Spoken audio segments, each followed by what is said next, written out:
Rally champion Richard Leek was making a once-off return to racing after a 3-year break and was impressed with the progress made in the ABSA Off-Road Championship. Yeah, it's really exciting when off-road in South Africa has really moved forward in leaps and bounds, and it's so nice to see the professionalism of crews running all types of vehicles. It's really impressive. While enthusiasts mingled with race crews and took advantage of photographic opportunities, production vehicle leader Anthony Taylor also had his mind on the tactical approach for what promised to be a tough day at the office. Look, I'm in the front now. It's only 4 seconds ahead of Thomas, so I'm going to have to keep an eye on him. But the big thing for me is to try and stay out of trouble and just bring it home to the end, stay in front, and it's going to be interesting. You know, again, I'd like to win this one. It's Meg's last motorsport event for Castrol, so I'd like to go out with the win for her. Crews have their own way of dealing with pre-race tension, but nerves soon settle once the action gets underway. Leading away the field in the Lab 88 bat, Bevan Bertholdt and Dani Stassen had the advantage of a clear road ahead with no dust to worry about. Also in their favour was knowledge of the first 60 kilometres of the route, which had been covered on the Donaldson prologue. Setting off 5 minutes behind Bertholdt and Stassen with a Century Racing pair of Colin Matthews and Alan Smith, who were the only team in the field not racing according to real time. The pair still had a 15-minute penalty hanging over them, and this would be factored into their finish time at the end of the race. Racing to real time means the old system of cars leaving at 2 or 3 minute intervals known as dust gaps is no longer in operation. Cars now set off according to the times they posted on the Donaldson prologue. In many cases, there are only seconds separating cars, and this leads to some hectic action from the word go.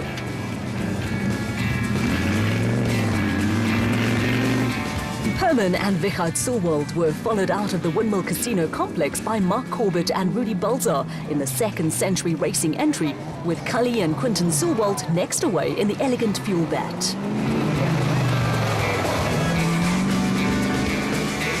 The cameras were out in force at the start of the Motorite Revo 1 4x4 of reigning champion Evan Hutchinson and Daryl Curtis, starting ahead of the Rapsa bat of Nardis and Louis Alberts. It was behind the Rapsa entry and the team total porter of championship leaders Shamir Variawa and Siegfried Rousseau that the fun started, with a gaggle of cars setting off nose to tail.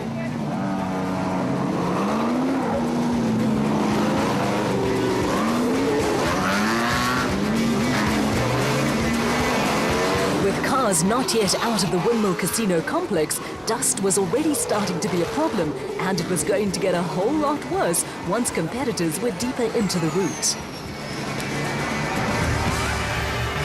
The first 40 kilometers of the route were a repeat of the Donaldson prologue, with cars running north parallel to the N1 highway towards the De Brugge military area, which would be closed to spectators. It did not take long for Colin Matthews and Alan Smith to catch Bevan Bertholdt and Dani Stassen. The Century Racing CR3 bombed past the Lab 88 bat shortly before the quaintly named and popular Stuck in the Mud spectator point, and quickly began to open up a gap. Matthews and Smith had an awful lot of hard work ahead of them if they were going to work off that 15-minute penalty and set off as though they wanted to clear the decks in the first 40 kilometers. Bertholdt and Stassen were prepared to let them go, but were also being chased down by Herman and Wichard Sulwald, who had got off to a fast start in the Sulwald Racing SVR. The Sulwald started the day 4th in the overall championship and needed a good result to stay in contention.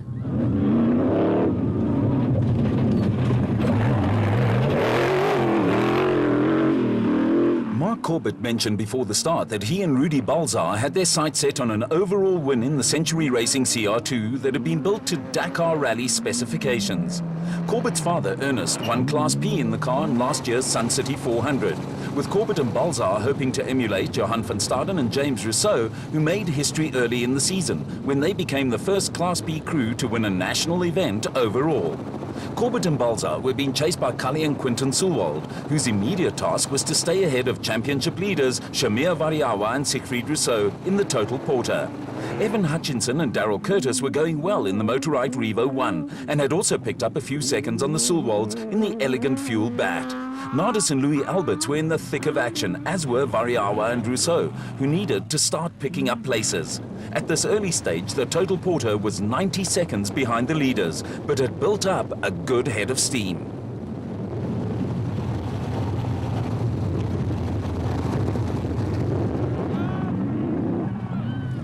little further back, the Atlas Copco bat of Nick Harper and Kevin Hume was leading the Swaziland father and son pair of John and Sharon Moore in a Chenoweth, with Johan van Staden and James Rousseau running second in Class B, right on the tail of the two Class A cars.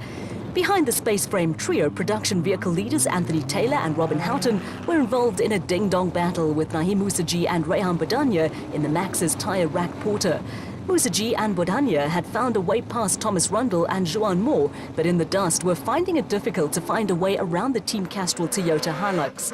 Behind the dueling pair, Rundle and Moore were trying to fight back in the Baden Tyre Services Nissan Navara and were being chased by the RFS BMW of Hannes Grobler and Henny Terstieger. A pair of old tyres makes a good substitute for a camera tripod, with the action at spectator points coming thick and fast. The Rustenburg father and son team of Willem and Dana Force were being chased by the RFS Toyota Hilux of championship leaders Chris Visser and Jaapie Badenhorst. The RFS Toyota pair were ahead of nearest challengers Duncan Foss and Rob Howie, but needed to get to grips with the Grobler Terstieger BMW. In the dust and on a tight and tricky section of the route, the Fossies were proving a tough nut to crack. A little detour finally saw the championship leaders ease their way ahead of the Rustenburg pair, opening up the road ahead for Visser and Badenhorst to start chasing Grobler and Terstieger and the Baden Tyre Services Nissan Navara of Thomas Rundle and Juan Moore. Behind the forced car, Swaziland pair John Thompson and Clinton McNamara were hustling along in the Zarko Magnum and were being chased by the Atlas Copco Toyota of Gary Berthold and Andre Vermeulen and the Adenko bat of Johan and Dion Besadenhout. The dust was now a serious problem, making for risky or impossible overtaking. Included in a bunch of closely bunched cars were the Team Ford Ranger of Neil Woolridge and Kenny Scholthammer, the Team Castrol Toyota Hilux of Duncan Force and Rob Howie, the Rubicon Racing Ford of local crew Loder Brain and Rian Greyling, and Christian de Ploy and Henk Janssen van Vieren in the RFS Toyota Hilux.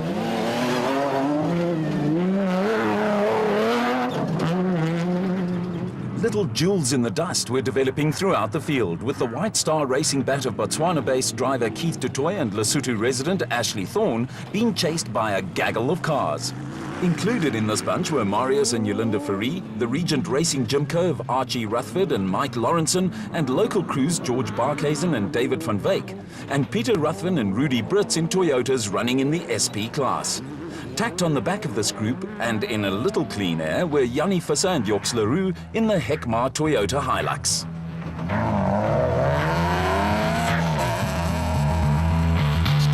Overtaking in the dust was a major problem, and when Terence Marsh and Richard Leake caught Richard Schilling and Keith Solomon on a short stretch of tar road, the Regent Racing pair took the opportunity to nip past the ACECO.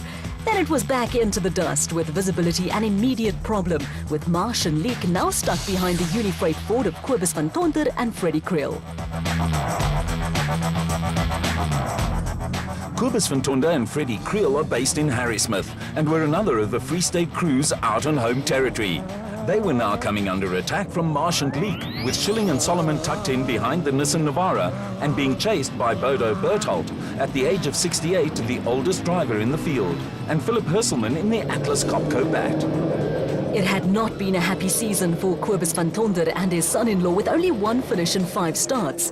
They also missed the Toyota 1000 Desert Race in Botswana, and the reliability bogey was about to strike again.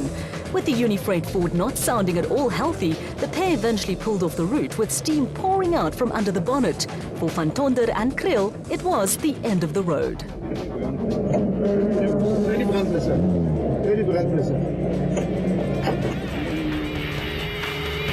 There was also a problem for Gary Berthold and Andre Vermeulen, who were delayed when the Atlas Copco Toyota Hilux picked up a puncture.